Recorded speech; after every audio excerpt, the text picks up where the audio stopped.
সোহাগ, আজ অনেক দিন পর তোমাকে চিঠি লিখতে বসলাম।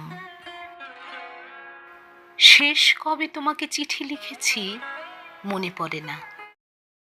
কৃষ্ণবর্ণ মানুষদের নদী টান বেশি। সংখ্যায় এর তত্ত্ব বিচার করলে দেখা যাবে থেকে থেকে আশ্রয়ের হাতছানি আমাকে ডাকে। বেদনার মাদুরে আত্মনির্বাসনে চলে যেতে ইচ্ছে করে তখন। সোহাগ,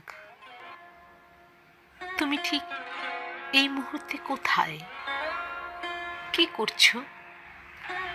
এই গোধূলির আলো কি তোমার পাড়াতেও একই রকম শোনালে? এই আলো তোমাকে অসংকোচ উচ্চারণ দেয় সোহাগ? সোহাগ, তুমি কি এখনো আগের মতোই কথায় কথায় দাঁত দেখিয়ে আরে বাস বলো, কত কত নামে ডাকতাম তোমাকে।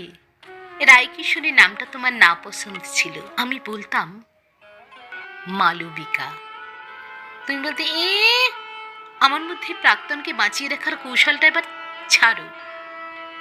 আমি বলতাম সোহাগ, আমার আয়ুষ্কাল তোমাকে দিলাম।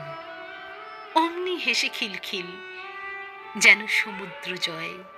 তোমার সঙ্গে এই যে বিচ্ছেদ আমাকে হারে হারে টের পাওয়াচ্ছে ক্রমাগত ঘটমান বর্তমান বলে কিচ্ছু নেই।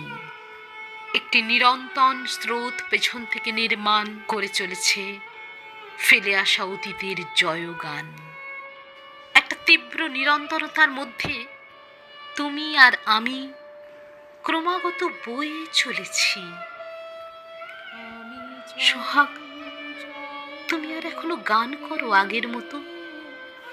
সে যে গাইতে, আমি চঞ্চল হে, আমি সুদূরের পিয়াসী।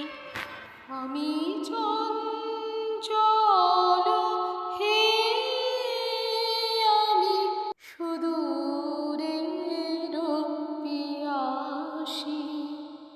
আমি চঞ্চল হে, আমি সুদূরের পিয়াসী। গাও এখনো, এখনো মেঘ গর্জনে ভয় পাও? বাড়ি ফিরতে দেরি হলে মা বকেন আর আগের মতো? স্মৃতির রঙিন আকাশে ভাসতে থাকা টুকরো টুকরো কত সমস্ত মুহূর্ত তোমার কাছে ঠিকানা আমার। নোঙর ফেলেছি তো তোমার বুকেই।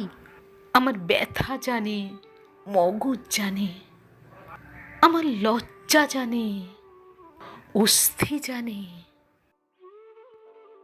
তুমি আমার একমাত্র আকাশ। চিঠি লিখতে বসে ভাবছি পাঠাবো কোথায়। ঠিকানা কি আজও এক আছে, নাকি বদলে গেছে তোমার বসার ঘর, পড়ার টেবিল, বইয়ের তাক, সমস্ত কিছু? গাঢ় অন্ধকার নেমে আসছে চারদিকে। আর একটু পরেই রাত হবে।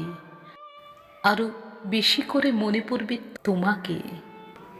ফিরে আসা এক একটা আচ্ছন্নতার কাহিনী। ভালো থেকো সোহাগ, ভালো থেকো। ইতি, তোমার পুরুষ।